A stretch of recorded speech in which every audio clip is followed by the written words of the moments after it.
Alexander Beany was born in East Lothian during the 16th century. His father was a ditch digger and hedge trimmer, and Beany tried to take up the family trade, but quickly realized that he was not fit for this work. He left home with an allegedly vicious woman named Black Agnes Douglas, who apparently shared his inclinations and was accused of being a witch. The newlywed Mr. and Mrs. Sawney Bean set up home at Benane Cave, by Ballantrae in Ayrshire, Scotland. Benane Cave was rather an imposing abode, with tunnels penetrating the solid rock and extending for more than a mile in length. In addition, the accommodation featured lots of side passages where a young couple could extend into, and convert over the next 25 years, to accommodate a growing family. The cave's entrance was flooded for several hundred meters, twice a day at high tide. Lacking a trade, it was Sawney's plan to support his new wife on the proceeds of robbery. It proved a simple enough matter to ambush travelers on the lonely narrow roads that connected the villages of the area. Then it dawned on him that in order to help make sure that he could never be identified for his crimes, he should murder his victims. To avoid those unnecessary visits to the shops for provisions whilst at the same time disposing of any evidence, he came on the bright idea of butchering the bodies to provide a high-protein diet of human meat for himself and his wife. The high-protein diet seemed to have been effective as Mrs. Bean began to produce little baby beans. 14 little Beany babies in total, each with a very unhealthy appetite for human flesh. As the Beany babies grew up and in turn, through incest, produced Beany babies of their own, their cooking pots increased in size dramatically. Sawney and Agnes produced 8 sons, 6 daughters, 18 grandsons, and 14 granddaughters. Over 2 decades, generations of Beany babies grew up in Benane Cave, refining their skills of murder and cannibal cuisine, including the now lost art of salting and pickling the flesh. Finds of curiously preserved but decaying body parts were discovered washed up on the surrounding beaches in the area. The local authorities had by now established what must have been, and what must still be to this date, the longest missing persons list ever produced. Although mass searches of the area were carried in order to locate either the missing people or their murderers, nobody ever thought to search the depths of Benane Cave. As the years went by, the family grew older, and thanks to their high-protein diet, vigor. And as the family grew, so did their appetite. As many as half a dozen victims would be ambushed and killed at a time in military-style operations by the Sawney Bean army.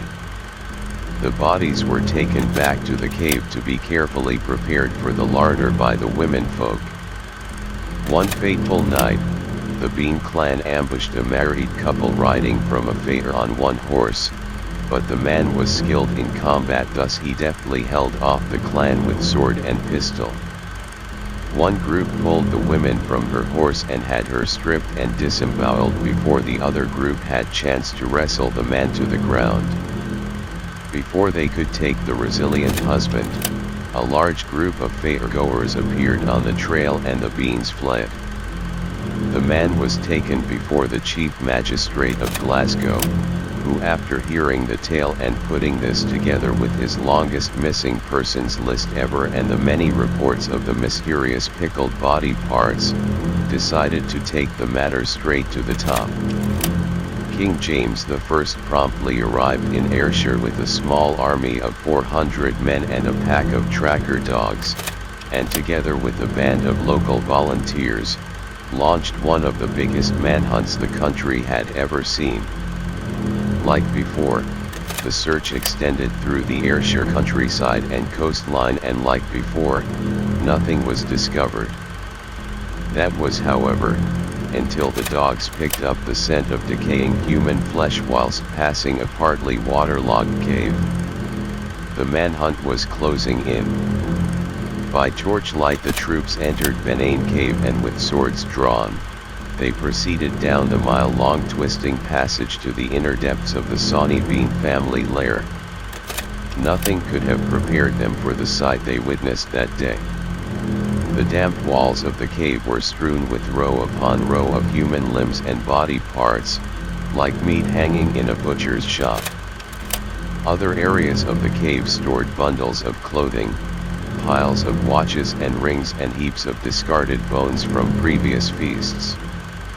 After a brief fight, the entire Sawney Bean family, all 48 of them, were arrested and marched off to Edinburgh by the king himself.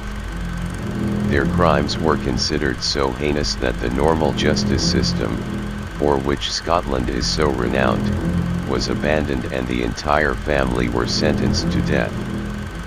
The following day the 27 men of the family met a fate similar to that of many of their victims. Sawney and his fellow men had their genitalia cut off and thrown into the fires, their hands and feet severed, and were allowed to bleed to death, with Sawney shouting his dying words, "It isn't over, it will never be over." After watching the men die, Agnes, her fellow women, and the children were tied to stakes and burned alive. The town of Girvan, located near the macabre scene of murder and debauchery, has another legend about the Bean clan. There are claims that one of Bean's daughters eventually left the clan and settled in Girvan, where she planted a tule tree that became known as the Hairy Tree. After her family's capture and exposure, the daughter's identity was revealed by angry locals who hanged her from the bough of the Hairy Tree. When the people followed her in great multitudes to execution, wondering at her unnatural villainy, she turned toward them, and with a cruel countenance said, "What do you thus rail at me, as if I had done such an heinous act, contrary to the nature of man? I tell you that if you did but know how pleasant the taste of man's flesh was, none of you all would forbear to eat it."